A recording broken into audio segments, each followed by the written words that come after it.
ministre auprès du ministre de la Culture, de l'Artisanat et du Tourisme, chargé de la culture, des industries créatives et du patrimoine historique. Article 2. Le présent décret sera publié au journal officiel de la République du Sénégal. Fait à Dakar le 1er juin 2026 par le président de la République, Bassirou Diomaye Diakhar Faye, le Premier ministre Ahmadou Al-Aminou Mohamed Lo. Par décret numéro 2026-1132, Monsieur le Président de la République a nommé Monsieur Papa Assane Touré, inspecteur général d'État, ministre, secrétaire général du gouvernement. Mesdames et Messieurs, le Président de la République présidera le Conseil des ministres le vendredi 5 juin 2026.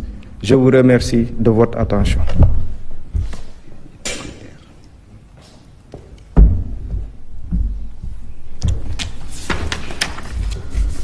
Mesdames et Messieurs, comme vous le constaterez,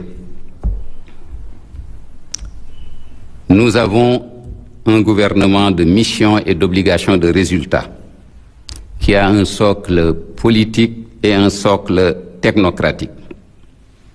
C'est un gouvernement de prise en compte de notre désir et réalité du vivre ensemble dans la diversité territoriale et sociale et qui fait place aux jeunes et aux femmes. Vous le constaterez, 2 ministères ont été fusionnés, en l'occurrence le ministère des Finances et du Budget et le ministère de l'Économie, du Plan et de la Coopération pour donner le ministère de l'Économie, des Finances et du Plan. Il s'agit d'une cohérence rétablie. 2 ministres auprès du ministre de l'Économie, des Finances et du Plan ont été nommés pour appuyer l'action du ministre. 2 ministères ont été réaménagés en transférant certains de leurs prérogatives à d'autres ministères.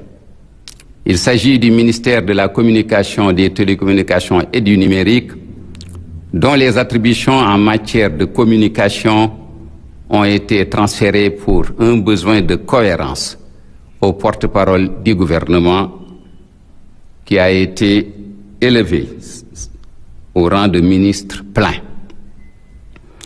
Le ministère en charge de l'énergie, du pétrole et des mines a vu ses compétences en matière de mines transférées à un nouveau ministère qui est le ministère des Mines et donc et de la Géologie. Vous noterez que, comme je l'avais indiqué lors de ma nomination, que nous avons maintenu et nous allons maintenir le cap avec un changement de méthode, comme je le rappelais, qui sera axé sur la cohérence institutionnelle et la cohérence de l'action gouvernementale. Il y aura un changement de méthode et de dynamique qui sollicitera toutes nos ressources humaines, d'ici et de la diaspora, en appui au pilotage des politiques publiques. mbokk yi, ministre secrétaire général de la présidence de la République jottali na leen ministre yi nga xam ne président de la République nommé na leen tey. Gouvernement bi nag gouvernement woo xam ne dañ ko joxu sas te sas yi du ne lu dul lan ko joxoñ dana ko mottali. Bu ngeen ko xoolee danoo jaxase ñoo xam ne bokk nañ ci parti politique ak ñu ca bokkul. Bu ngeen ko xoolee itam bàyyi nañ xel gox-goxaan yi ak fépp foo xam ne waa Sénégal nga fa, ndax loolu mooy ab réew na ci ñépp ji seen bopp. Ñaari ministère dañ leen a boole def benn ministère, mooy ministère bi yore woon koppar yi ak ministère bi yore woon koom-koom gi. Bu leen fàtte ne dafa bokkoon daanan ko boole di ko xàjjale di ko boole di ko xàjjale, waaye danoo xool ba xool ne fii ñu toll dañ ko war a boolewaat ministère bu bees bi ñu wutal ko tur mu tudd ministère de l'économie, des finances et du plan. wutal nañ ministre boobu ñaar ñu koy jàppale muy ñaari ministre yu nekk ci wetam, kenn ki yore budget kenn ki yore koom-koom. am na ñaari ministères yoo xam ne am na luñ ci teggi dem féetale ko feneen, muy ministère de la communication, des télécommunications et du numérique, mooy ñi nga xam ne ñoo yore woon lépp luy jokkale ak xarale yu bees yi ba pare di dox ak seen diggante ak journalistes yi. li nga xam ne communication la mooy jottali, dañu dem yóbbu ko mu ànd ak ministre bi nga xam ne mooy porte-parole du gouvernement, te loolu ku ko gis xam ne jaadu na, ndax kii porte-parole du gouvernement bi moo war a tam toppatoo communication. ñaareelu ministère bi mooy ministère bi nga xam ne moo yore énergie, pétrole ak mine, mooy sunu ressources naturelles yi. la nga xam ne mine la teggi nan ko def ko ministère bu bees tudde ko ministère des mines et de la géologie. et wax loolu nag la ma cay mujje mooy ñu xam ne na ma ko waxe woon wàccuñu yoon wi fi nekkoon depuis le 2 avril 2024 yoon woowu la ñuy continuer di dox.